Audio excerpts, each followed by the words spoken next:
मेरे जो जीवन में अब दुख सुख आएगा आपसे भी नहीं कहूंगा, क्योंकि आप तो सब कुछ जानते हो ना। नहीं, यदि आप बहुत अच्छे अच्छे पदार्थ दे रहे हो तो जय हो आपकी, भोग लगेगा आपको, और नहीं दे रहे हो तो जय हो आपकी। जब भिक्षावृत्ति करने जाते श्री सुदामा जी, कोई विशेष उदार होते हैं देते हैं, नहीं प्राय बड़ी मुश्किल होती है। जैसे गांव में भी है तो सब उदार ही थोड़ी होते। लौटते घर आते पत्नी पूछती कि कुछ मिला भिक्षा में, और नहीं, तुलसी दल ठाकुर जी के चरणों में रख देते भोग के रूप में, और उसी को प्रसाद रूप में जिह्वा में चरणामृत किसी से नहीं कहते। एक बार केवल भिक्षा के लिए 5 घर निकलते, कई कई दिन भूखे रहते, लेकिन नान्य आश्रय और ना कोई शिकवा शिकायत प्रभु से भी। बलिहारी इनके चल। एक दिन उनकी पत्नी ने कहा कि हम आप तो सह सकते हैं, बच्चे इनके प्राण निकल जाएंगे भूख से, कुछ तो उपाय करो। उनका हम क्या उपाय करें, हम भगवद आश्रित हैं, ब्रह्म ऋषि के कुल में जन्म हुआ है तो हमारी वृत्ति है 5 घरों से मांग करके, हम उपरोहित कर्म करते नहीं जिससे हम जजमानों के यहाँ जाए। अब तो हमारे श्री कृष्ण, बड़ी कृपा है उनकी। तो ऐसे भगवान भोग का कवल ले ही रहे, एकदम रुक गए। भगवान की आंखें भर आई। रुक्मिणी जी बहुत प्रेमी हैं प्रभु की दृष्टि से। ऐसी दशा तो किसी भक्त के दुख पे होती है। हमारे प्रीतम की यह दशा, कोई भक्त संकट पे है। कहा प्रभु अब आप छुपाइएगा नहीं, आपके मुख को जोह जोह करके ही हम जीती हैं, तो हमें आपके हर चेष्टा को पता है। इस समय आप दुख से दुखी हैं किसी भक्त के। तो उनका सही कहा आपने। मेरा एक प्राण प्रिय मित्र और भक्त है सुदामा, कई दिनों से भोजन नहीं मिला, और मैं 56 भोग पाऊं तो मेरे अंदर कवल जा नहीं रहा। तो उनका प्रभु आप इतनी बात, आप हमारे स्वरूप को जानते हैं कि मैं महालक्ष्मी का स्वरूप हूं। आप इशारा कर दीजिए तो त्रिभुवन की राजलक्ष्मी नई सृष्टि कर दूं।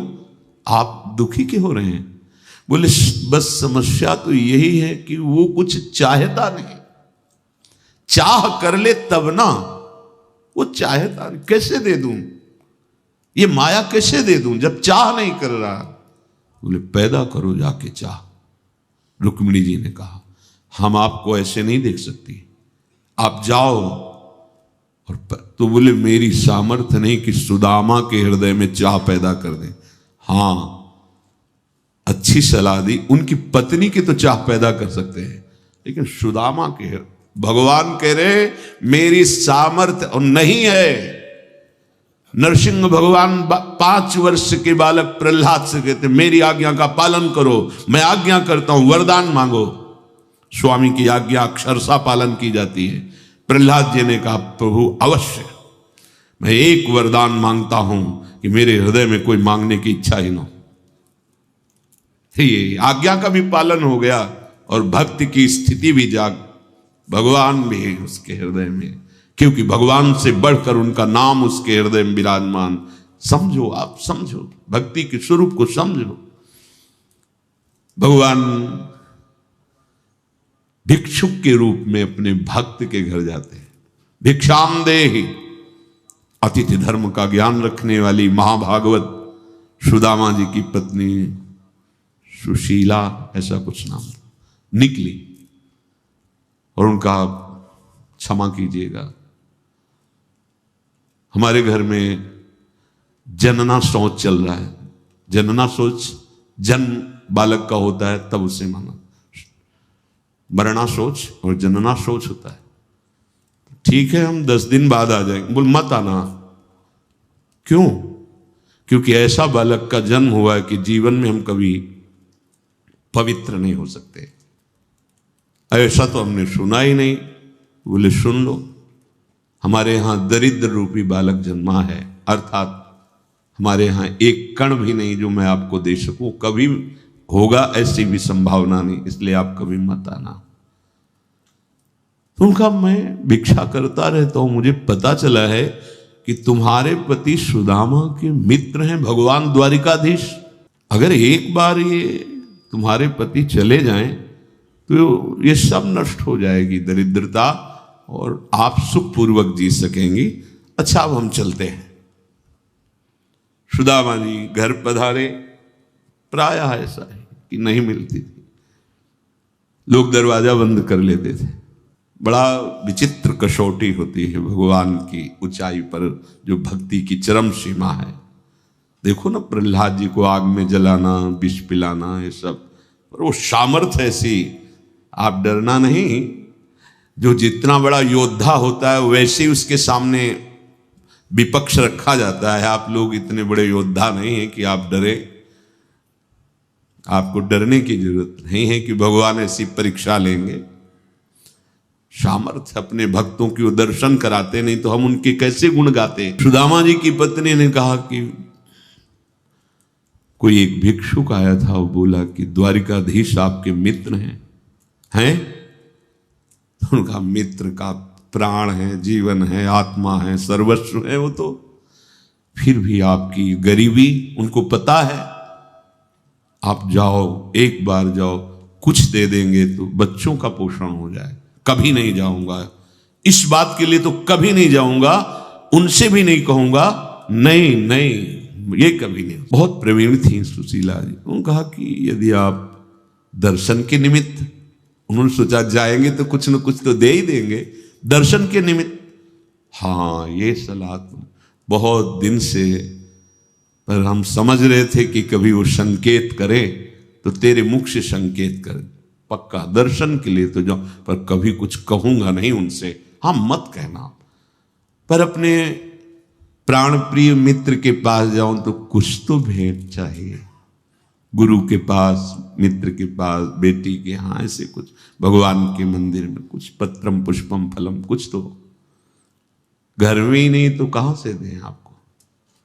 आप ऐसा करो, एक थी जो थोड़ा प्यार करती, उनके पास चले जाओ और आप कहो कि हमें अत्यंत आवश्यक है। तो सुदामा जी ने कहा अब हमारा तो एक ही नियम है, एक बार चले गए दोबारा। उनकी पत्नी गई और उनसे कहा सखी कभी ऐसा अवसर मिला तो वापस कर देंगे आपको, कुछ हमें दे दो, हमारे पति द्वारिकाधीश उनके मित्र हैं, मिलने जा रहे हैं। वो मानो भारी श्रद्धा की, तो चावल को पछोरा जाता है सूप में, तो जो पूरे चावल होते हैं पीछे रह जाते हैं, जो आगे निकलते हैं वो टूटे हुए चावल, चावल का वो किनका टूटे हुए, जो वो दे दिए 4 मुट्ठी। एक फटे से कपड़े में सुदामा जी की जो अकिंचन मूर्ति, मतलब धोती पूरी थी, अगर वो धोती पहने तो अंग प्रत्यंग उनके दिखाएं, तो उसको फटी धोती को उसको कई परत में करके ऐसे शरीर ढके, अस्थि मात्र होए रहे शरीरा, ऐसे वो पोटरी में तंदुल बांध करके ऐसे। भगवान मित्र हैं, उनके चिंतन में, उत्साह में भर करके रास्ते की थकान उनको पता नहीं चलती है। बड़ा प्रसंग हम केवल सारांश में बता रहे हैं। जब अखिल कोटि ब्रह्मांडों के स्वामी प्रभु के दरवाजे पर दिव्य पार्षद खड़े हुए, रोक दिया, कैसे जा रहे हो? मलिन भेष, इतनी फटी बेवाइयां, नंगे पैर, शरीर की एक एक हड्डी गिन सकते हो। उन्होंने कहा कि मुझे मत रोको, मेरे प्राण प्यारे मित्र हैं कृष्ण, ऐसे हमारे स्वामी का नाम यहां नहीं लिया जाता। अनंत ब्रह्मांडों के स्वामी हैं और तुम ऐसे बोल रहे हो कि, बोले हमारे दोस्त हैं। वो विचार करते हैं ऐसे भिखारी का हमारे प्रभु से कैसे दोस्ती हो सकती है? नहीं नहीं, बोले एक बार मेरी प्रार्थना मानो, उनको बोल दो कि सुदामा आए, बस इतना बोल दो जाकर। प्रभु रुक्मिणी जी के महल में विराजमान, रुक्मिणी जी स्वयं अपने कर कमल से पंखा और प्रभु अर्ध निमीलित नेत्र विराजमान लेटे, द्वारपाल गया, प्रभु की जय हो। तो अचानक इस समय तुम्हारा कैसे आगमन हुआ? क्योंकि ब्रह्मा भी आ जाए, भगवान शंकर भी आ जाए तो इंतजार होता था जब प्रभु रुक्मिणी जी के महल से बाहर पधारेंगे तब सूचना। इस समय के बोले प्रभु एक भिक्षुक है, बहुत ही दुर्बल तन है और वो बार बार हठ कर रहे हैं कि मेरी सूचना आप तक पहुंचा दी जाए, तो इसलिए विनय करते हैं हम कि क्षमा कीजिए, इस समय नहीं आना चाहिए। पर उसकी करुण पुकार सुनकर, अच्छा कौन है, कहां से है?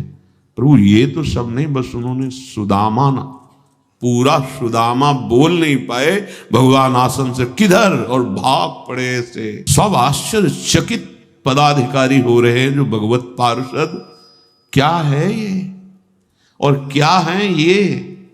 दौड़ के प्रभु आए, जैसे बहुत समय से बिछड़े हुए पुत्र से अपने पिता मिलते हैं, ऐसे दौड़ के सुदामा को।